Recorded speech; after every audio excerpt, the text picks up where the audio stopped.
Então, por que aprender mecânica básica para motos e carros? Bem, manter o carro em bom estado de conservação é importante para a segurança e eficiência e longevidade do seu carro. Infelizmente, alguns mecânicos e autorizadas estão mais interessados em ganhar dinheiro do que na manutenção apropriada do seu veículo. Além disso, muitas emergências acontecem quando você menos espera, e depender de profissionais nesse momento pode deixar a sua conta muito cara, ou você simplesmente não pode encontrar um profissional para lhe ajudar no momento certo que você precisa. Então, vamos entender agora nessa aula de mecânica principais partes do veículo automotor de combustão interna. Vamos também falar sobre a carroceria, sobre a direção, algumas peças que caem na prova de vocês, ok? Então tem o bloco, o monobloco, aliás, ele é toda a parte da carcaça do veículo. Já a parte do chassi é a parte de baixo, e até mesmo no chassi tem o que? Uma numeração que consta no documento. Vem também a direção. A principal função do sistema de direção automotiva é transmitir o movimento da rotação do volante, a caixa e a coluna da direção, fazendo com que as rodas e os pneus girem em torno do seu eixo. Aí vem aí o conjunto de coluna, não é? Que é o volante, coluna de direção, caixa de direção, terminal e a barra de direção. Já também tem os componentes principais do sistema da direção, que é a coluna de direção, a caixa de direção, a barra de direção, o terminal de direção.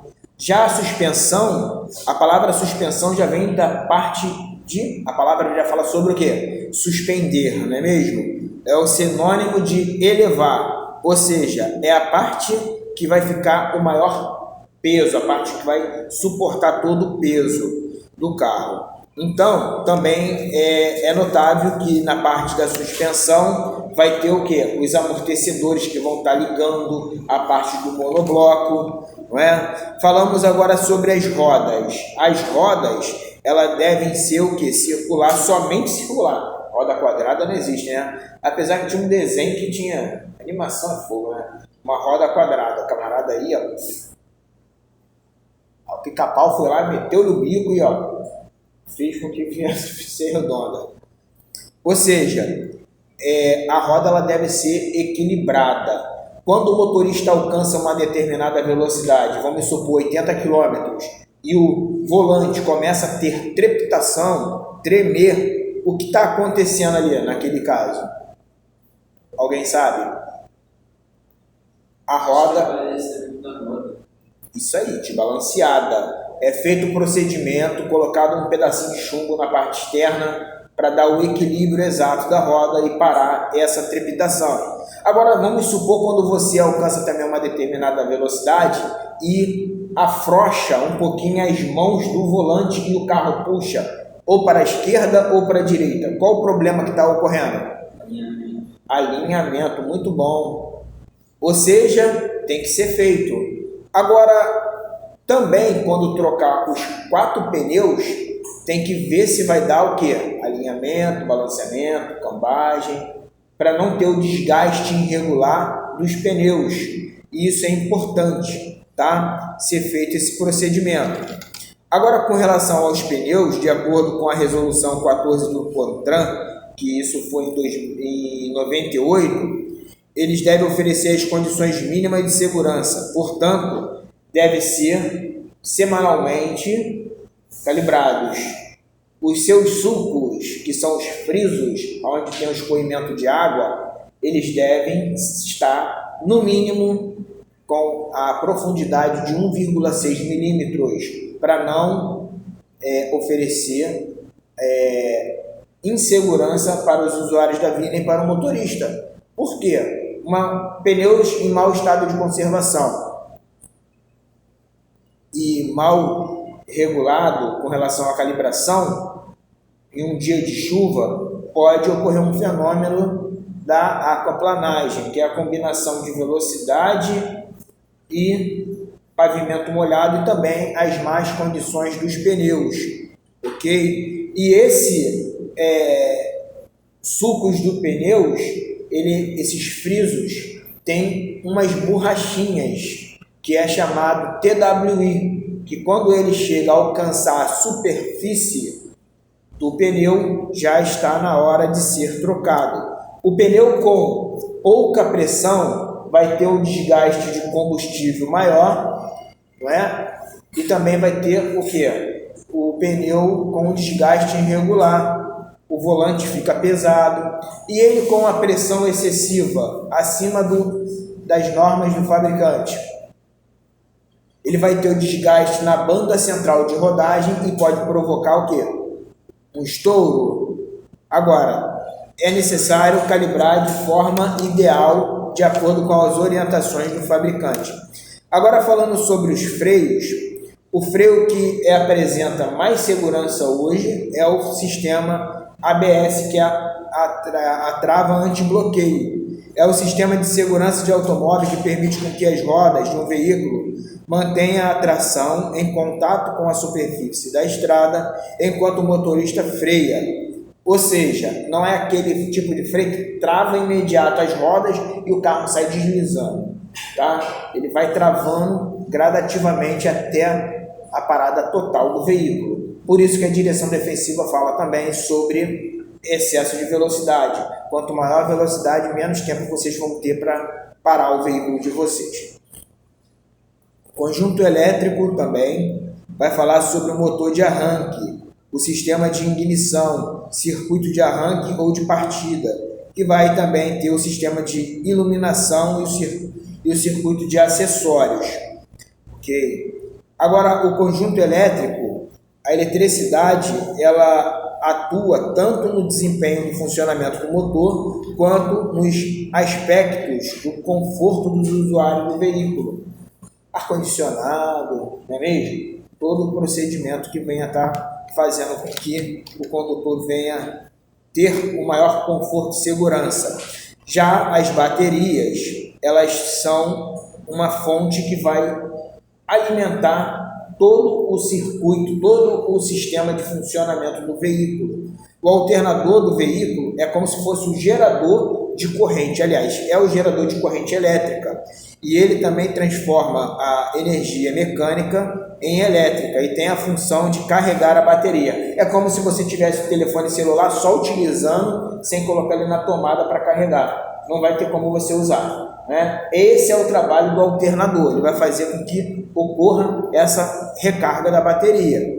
Já o sistema de ignição, ele é tanto convencional quanto eletrônica, tá? Sem contar que as baterias também, elas têm a convencional e a vácuo. A vácuo, dificilmente vocês vão precisar fazer a manutenção com água destilada, etc, etc. Porque não vai ter a evaporação conforme a outra tem, ok?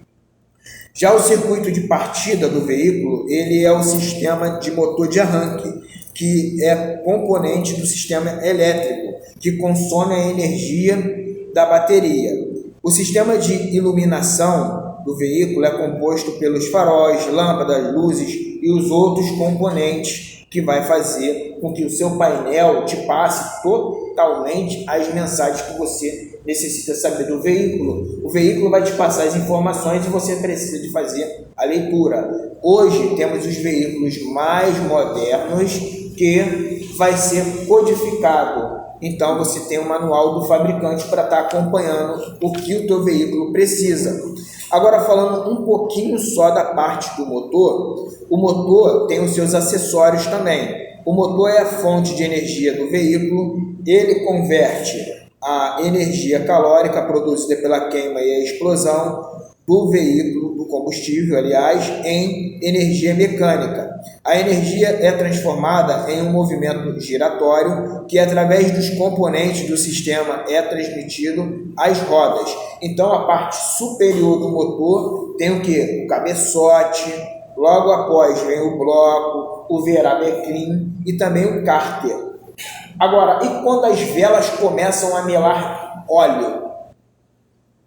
já sabe que o anel de segmento está rompido, alargou e você vai ter que fazer uma retífica.